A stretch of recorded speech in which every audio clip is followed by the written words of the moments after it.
Assalamualaikum warahmatullahi wabarakatuh. Selamat pagi dan salam sejahtera tanpa batas untuk kita semua. Hari ini kita akan melanjutkan proses pembelajaran jarak jauh kita dan kita akan membahas tentang struktur kota. Minggu lalu kita sudah berbicarakan kota, mulai interaksi kota, kemudian bagaimana definisi kota, dan lain-lain sebagainya. Nah, hari ini kita akan mempelajari kepada struktur kota. Nah, anak sekalian, sebelum kita lanjut pembelajaran ini, saya mengingatkan kembali bahwa kalian segera mengisi daftar hadir. Ya. Sekali lagi, agar kalian segera mengisi daftar hadir absensi yang sudah di-share ke kelas, ya, ke kelas, ya. Oleh karena itu, saya sekali lagi mengingatkan agar supaya daftar absensi ini untuk segera diisi. Ya, sekali lagi untuk segera diisi karena tanpa mengisi daftar hadir, saya anggap kalian tidak mengikuti proses pembelajaran hari ini. Baiklah anak sekalian, kita berbicara dengan struktur kota. Bahwa kita ketahui kota itu selalu mengalami perkembangan struktur. Ya, artinya kota itu selalu mengalami perkembangan struktur wilayahnya. Baik itu karena pengaruh urbanisasi, ya. Biasanya kan di sekolah-sekolah kota-kota itu banyak orang yang berpindah dari desa ke kota yang disebut dengan urbanisasi. Nah, karena faktor urbanisasi inilah kadang-kadang suka menimbulkan terjadinya perkembangan struktur wilayah. Ya. Nah, selain urbanisasi juga akibat dari pertambahan penduduk. Ya. Akibat penambahan penduduk yang alami, kemudian juga bisa peningkatan di bidang teknologi. Ya. Nah, sehingga hari ini kota akan selalu dinamis di dalam perkembangan struktur wilayahnya. Jadi kota itu tentunya akan memenuhi kebutuhan hajat hidup masyarakatnya, karena masyarakat atau penduduknya tentunya di sini adalah memerlukan pemukiman. Nah, sekalian, banyak para ahli mengatakan, ya, misalnya contoh menurut Yunus, ya, itu dapat banyak teori-teori mengenai struktur kota. Ya. Banyak sekali, ada teori konsentris dan segala macamnya. Nah, mari kita lihat beberapa teori ini yang akan kita bahas hari ini, yaitu teori konsentris, ya. Jadi sebuah teori yang disebut dengan teori konsentris. Nah, anak sekalian, bahwa teori konsentris ini dikembangkan oleh Ernest, ya, oleh Ernest itu pada tahun 1925. Ya. Ernest mengatakan bahwa suatu kota, ya, itu akan berdiri di atas zona-zona. Jadi suatu kota itu akan terdiri dari zona-zona yang konsentris, ya. Dan masing-masing zona mencerminkan tipe penggunaan lahan yang berbeda. Nah, inilah menurut Ernest yang mengemukakan tentang teori konsentris. Nah, kita lihat gambar. Ya, lihat gambar di samping sini, Anda bisa dilihat gambar ini, ya. Ada gambar 1, 2, nomor 3, nomor 4, nomor 5. Nah, apa saja sih? Nah, ini adalah bagian daripada struktur kota. Ya. yang kita sebut dengan teori konsentris. Nah, yang pertama ini yang disebut dengan zona pasar kegiatan, ya. Nah, zona pasar kegiatan ini merupakan pusat kegiatan ekonomi, ya. Jadi merupakan pusat kegiatan ekonomi, ya gitu. Nah, baik itu ekonomi maupun sosial maupun budaya, kan gitu, politik, ya. Dan disinilah pusat kegiatannya. Inilah yang disebut dengan zona pasar kegiatan, ya.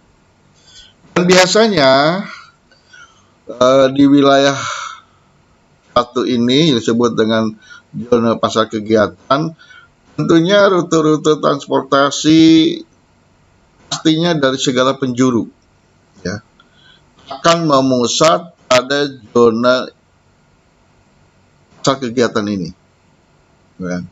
Kenapa? Karena di situ adalah sebagai pusat kegiatan, ya, pusat kegiatan, semua kegiatan, sehingga di situ akan memiliki fleksibilitas yang tinggi, artinya luar biasa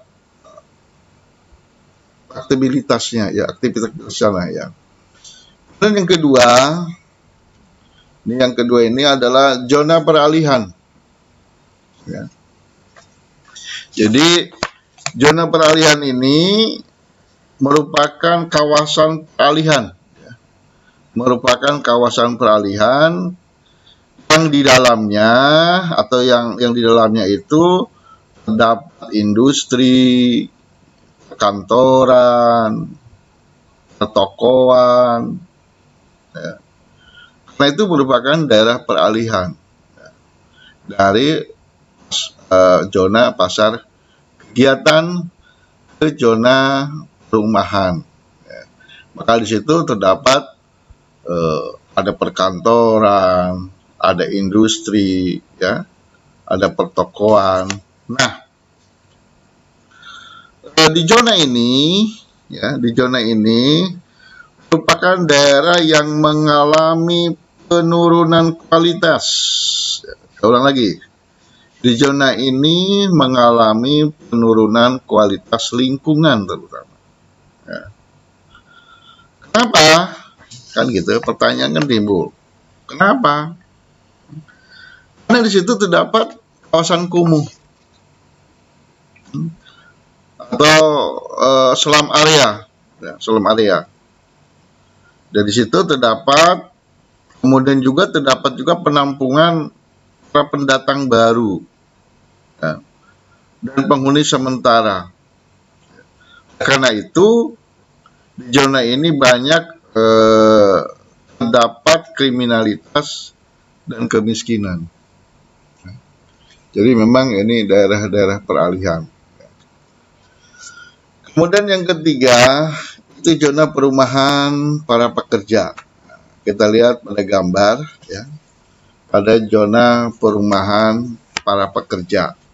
Nah,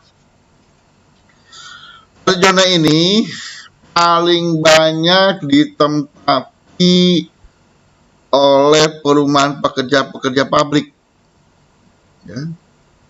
Tentunya pekerja-pekerja yang ada di bidang industri. Nah, ini memang zona perumahan pekerja, ya. Jadi supaya tidak jauh dari daerah industri, karena mereka disitulah pekerja-pekerja itu menempati. Kemudian yang keempat itu zona pemukiman, ya, yang lebih baik. Nah, ya. Jadi di zona keempat ini adalah pemukiman yang lebih baik, ya. Nah, di zona ini dihuni oleh penduduk yang berstatus ekonomi menengah, ya. Ekonomi menengah sampai tinggi, ya. Di mana di zona keempat ini kondisi ekonomi memang stabil, ya. Sehingga lingkungan pemukimannya menunjukkan derajat keteraturan yang cukup tinggi pula. Ya. Jadi karena stabil ekonomi tadi, karena stabil ekonomi inilah maka di sana secara ekonomi tidak menunjukkan stabilitas yang cukup tinggi pula. Kemudian yang kelima itu zona para pengelaju. Ya. Nah, zona ini atau daerah pinggiran kota, ya, daerah pinggiran kota, jelas akan banyak bermunculan zona-zona para pengelaju ini. Ya, kenapa?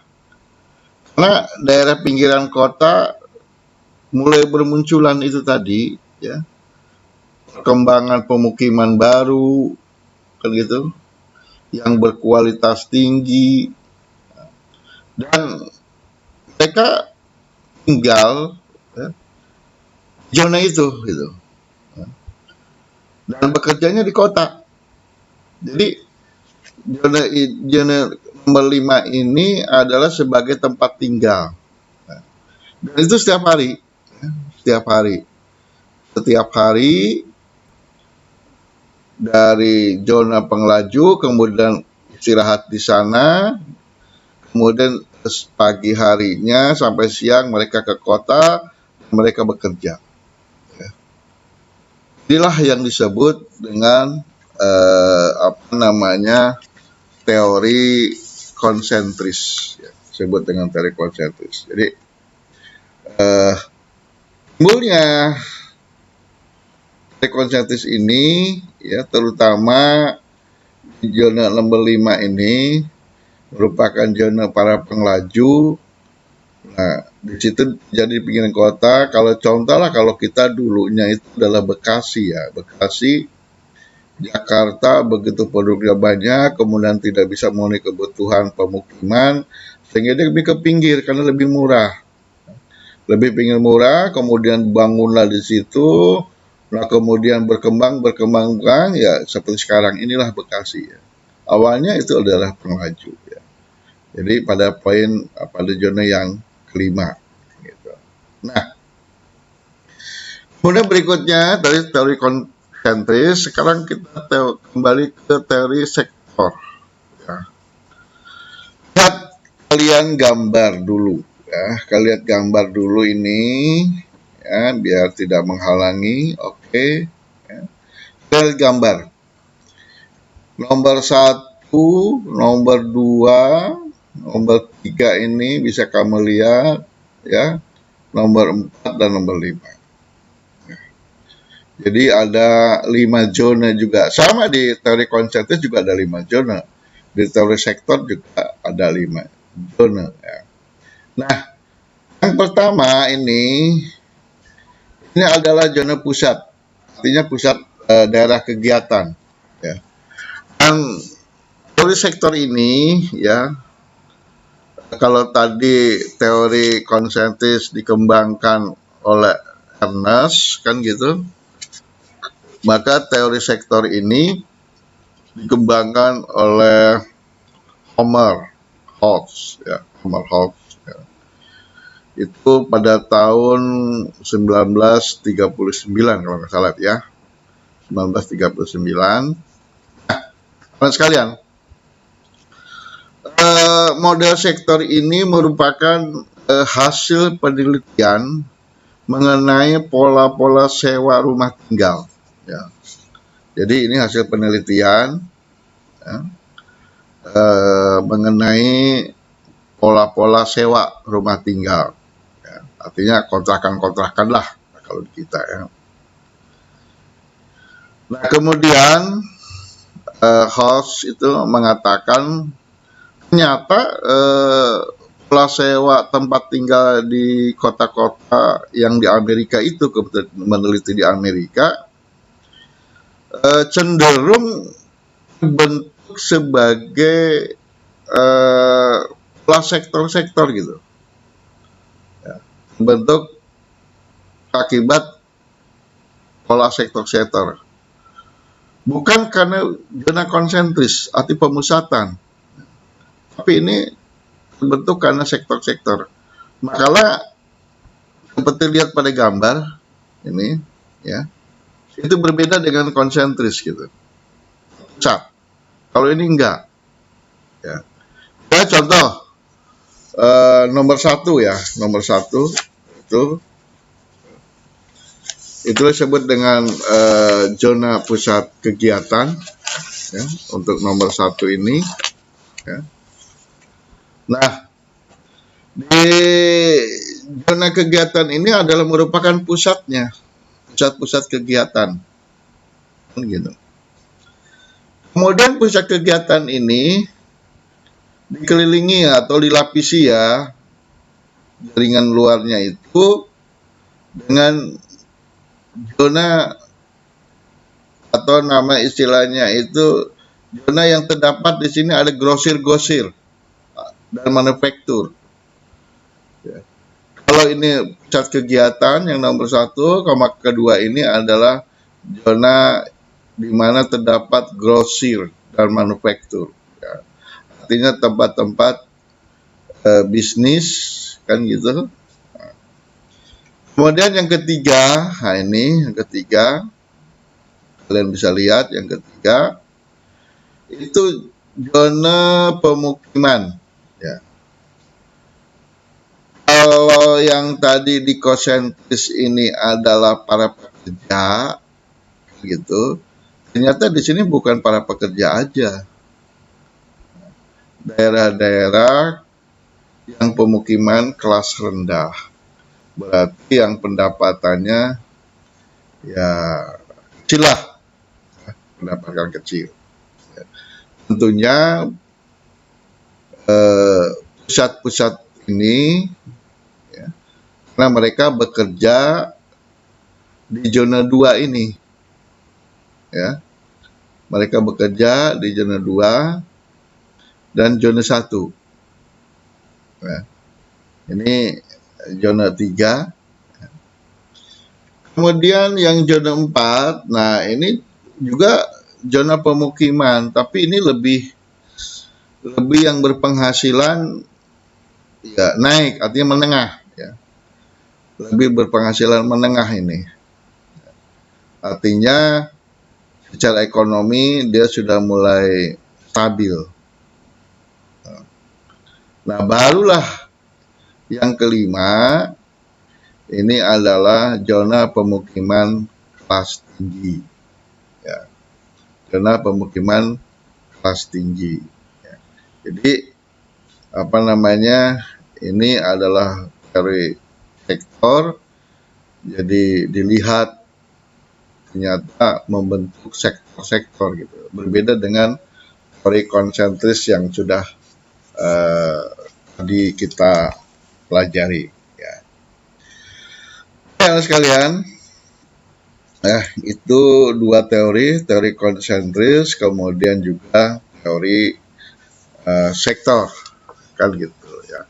Nah, masih banyak beberapa lagi teori ya, teori-teori.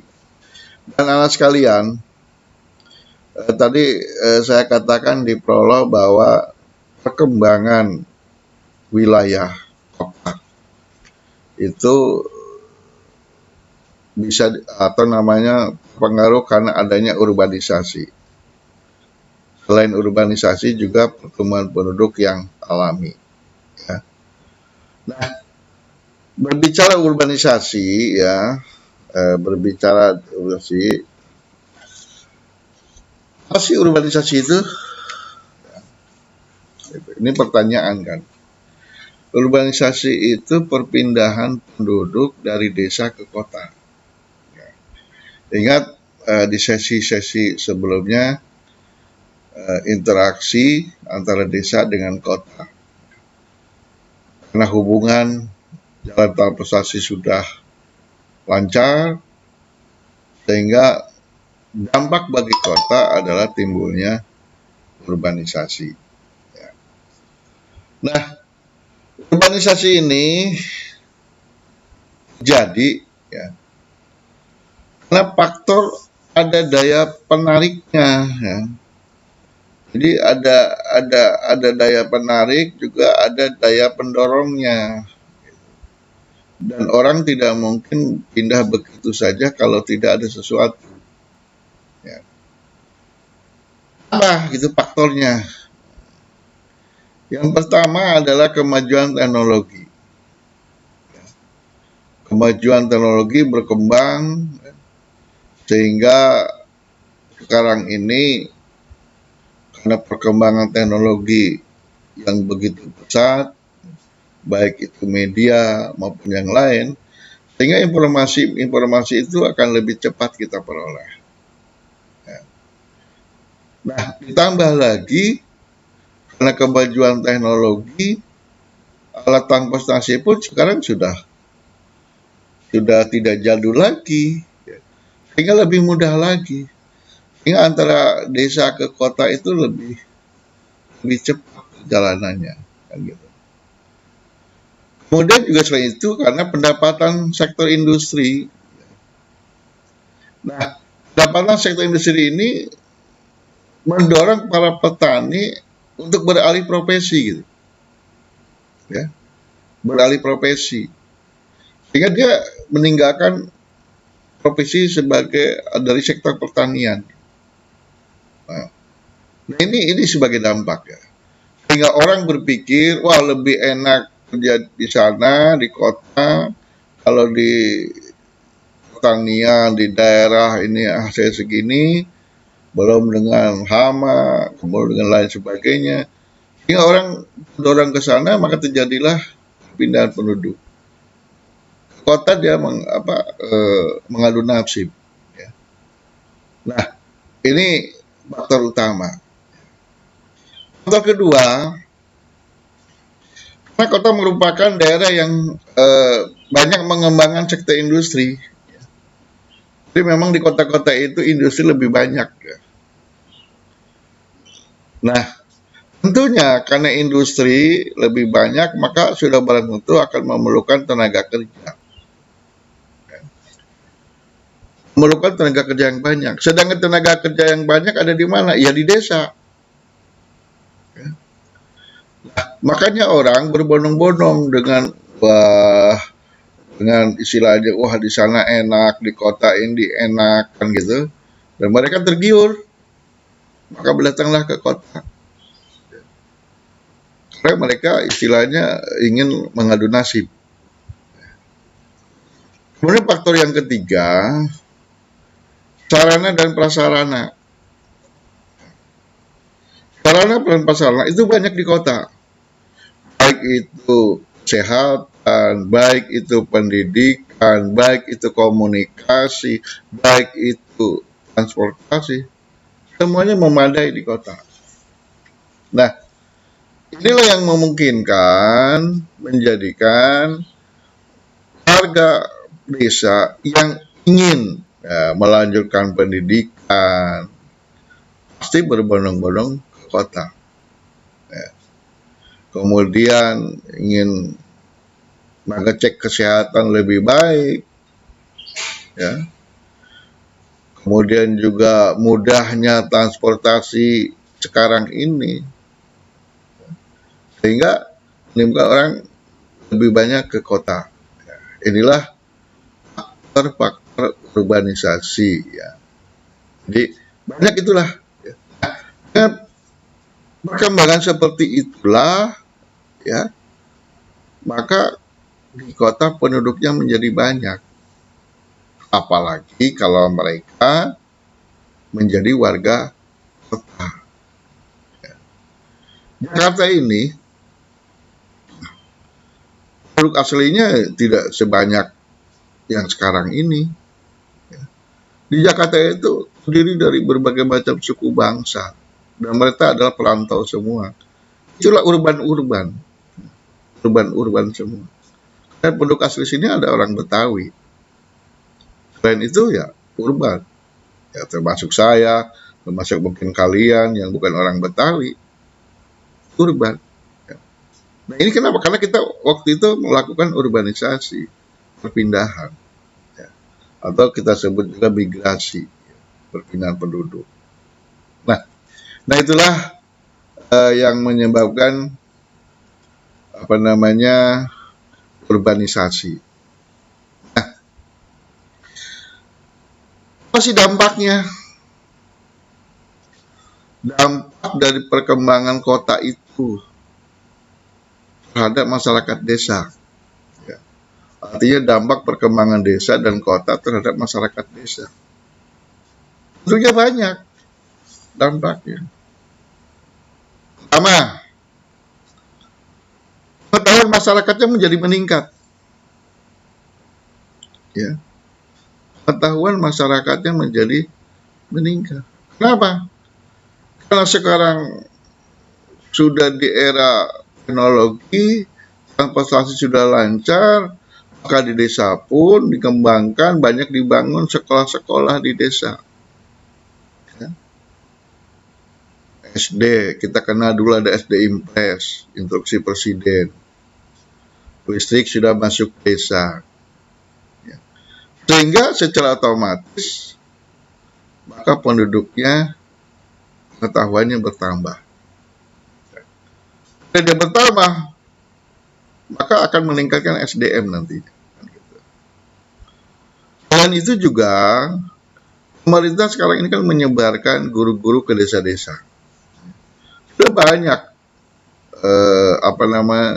guru yang disebarkan ke desa-desa.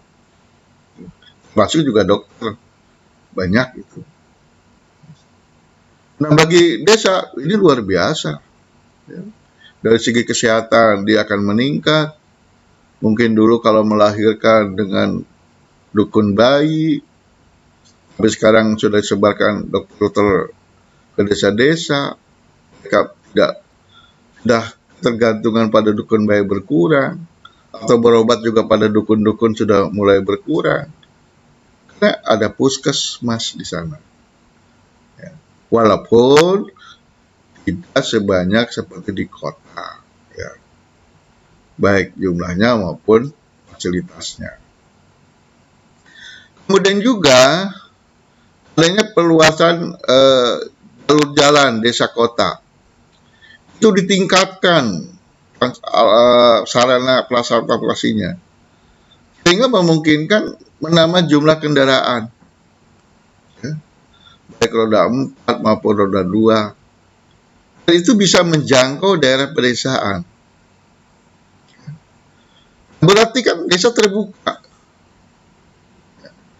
Hasil kekayaan desa bisa dilempar keluar, ya, atau bisa antar desa, atau bisa ke kota, ya, dengan berbagai macam sarana transportasi. Coba contoh kalau kalian misalnya ke Tangerang, ya, itu pagi-pagi kalau naik kereta, selain para pegawai, mereka yang menggunakan dasi segala macam, yang naik kereta, ada juga para pedagang dari desa. Mereka turun tuh, para pedagang tuh rata-rata di Tanah Abang. Tanah Abang. Mereka menjual. Nah, itu kan sarana transportasi yang begitu lancar gitu. Ya. Nah ini jelas akan meningkatkan pertama pendapatan bagi masyarakat desa. Yang tadinya hanya dijual mungkin di wilayahnya, sekarang sudah bisa keluar. Tentunya anak sekalian, produktivitas desa makin meningkat. Ya. Kenapa makin meningkat? Karena ada teknologi tepat guna. Nah, kalau dulu mungkin membajak laut pakai kebo ataupun pakai orang begitu, tarik. Sekarang dengan teknologi tepat guna bisa pakai traktor. Pertama menghemat waktu, menghemat biaya, kan gitu. Maka secara otomatis produktivitas desa semakin meningkat. Termasuk juga pengetahuannya juga meningkat. Nah, apalagi dampaknya? bagi masyarakat desa. Pelestarian lingkungan hidup pedesaan gitu. Mereka pelihara. Apa? Karena kehadiran orang-orang kota yang peduli terhadap lingkungan. Yang mungkin tadinya lingkungan tidak terjamah atau kurang diperhatikan. Setelah ada pembauran, setelah ada komunikasi yang lancar, setelah melihat, maka pelestarian lingkungan hidup di sana juga akan semakin meningkat. Nah, samping itu juga ada peningkatan kegiatan wira swasta. Kenapa meningkat? Tadi contoh yang saya bilang turun di Tanah Abang, petani itu berbisnis. Bisa saja mengembangkan, atau orang-orang desa bisa mendatangkan teknologi dari kota dijual di desanya, kan bisa tumbuhkan berkembang ekonomi di situ. Karena mungkin kalau jauh ke kota, dia punya modal, dia bikin toko khusus tentang teknologi yang datang dari kota, itu tumbuh wira swasta. Kemudian bagi para petani juga sama. Ketika kelebihan produk, dia akan jual. Itu kan tumbuh jiwa wira swastanya. Nah, selain itu juga dampak berikutnya adalah tumbuhnya koperasi. Jadi akan tumbuh koperasi atau KUD, koperasi unit desa, akan menampung semua hasil kekayaan alam, bisa. Selain itu juga timbulnya organisasi sosial yang kemudian terus berkembang. Nah, organisasi-organisasi inilah menambah pengetahuan bagi masyarakat desa. Jadi itulah dampak-dampaknya kepada masyarakat desa. Jadi banyak sekali. Jadi kepada masyarakat desa, sekarang lihat ke kota dampaknya. Dampak di kota. Tentunya bagi orang kota, karena ada interaksi desa ke kota, kebutuhan pokoknya akan terpenuhi gitu, akan tercukupi. Ingat di sesi pertama saya katakan, masyarakat kota itu dalam memenuhi kebutuhan pokoknya pasti dari desa. Karena desa itu daerah agraris. Ya. Bagaimana di kota tidak ada pertanian, maka untuk memenuhi kebutuhan hidupnya itu memerlukan dari desa. Nah tentunya kalau ini interaksi berjalan lancar, secara otomatis kebutuhan pangan di kota akan terpenuhi. Selanjutnya juga karena di kota itu terdiri dari banyak industri-industri, dia tidak akan khawatir lagi kekurangan tenaga kerja. Karena akan disuplai dari desa-desa. Makanya di kota-kota itu melimpah tenaga kerja. Kamu lihat sekarang ini di Jakarta ini. Karena kita hidup di Jakarta, tenaga kerja itu banyak. Yang datang rombongan yang biasa gali tanah dan segala macam, itu ada. Dan melimpah gitu. Saking melimpahnya ya lapangan pekerjaan kita berkurang. Artinya tidak bisa memenuhi kebutuhan semua penduduknya. Kemudian juga manfaatnya bagi kota, produk-produk yang dihasilkan di kota itu bisa dipasarkan sampai ke pelosok-pelosok desa. Bisa dipasarkan itu. Kalau andai kata misalnya tidak bisa interaksi dengan desa, akan mandek dia di kota. Makanya sekarang lihat saja yang namanya HP di mana-mana di desa, hampir semua. Apa sih termasuk TV segala macam semua sudah. Jadi hasil-hasil produk industri dari kota itu bisa disampaikan atau bisa dijual sampai ke pelosok-pelosok desa. Nah, dampak yang berikutnya adalah terjadinya degradasi kualitas lingkungan. Ini yang jadi masalah. Kenapa? Karena terlalu banyak yang urbanisasi tadi, ya, menambah jumlah penduduk gitu. Dampaknya apa? Pasti kualitas lingkungan akan berkurang karena tumbuhnya rumah-rumah kumuh, ya, daerah selam. Nah itu, coba sajalah kita lihat. Kita tidak pungkiri ya di Jakarta ini daerah-daerah selamnya luar luar biasa ya. Pada akhirnya ya, terjadilah degradasi kualitas lingkungan. Kita tidak tutup mata, masih banyak lah orang-orang kita ini yang buang sampah di kali. Kayak orang yang tidak punya dosa main lempar-lempar aja. Secara otomatis kan menimbulkan kualitas lingkungan berkurang. Nah ini memang dampak, ini adalah risiko. Risiko bagi kota. Dan desa juga punya risiko. Ya. Salah satunya kalau tenaga kerja banyak yang ke kota, maka tenaga kerja di desa berkurang. Kemudian siapa lagi yang mau menggarap daerah pertanian? Ya. Nah kalau sudah berkurang daerah pertanian yang mau menggarap, bagaimana mencukupi kebutuhan pangannya? Nah ini juga menjadi pola pemikiran kita. Nah itulah anak-anak sekalian, ya, berbicara tentang kota, ya, mulai dari kota itu apa, kota itu bagaimana, kemudian tahapan kota dan sebagainya, dan terakhir adalah kita berbicara tentang dampaknya. Nah, berarti selesai sudah sesi ini, ya. Mudah-mudahan kita bisa jumpa di sesi berikutnya. Namun sebelum akhiri, saya mengingatkan kembali kepada kalian agar mengisi daftar hadir.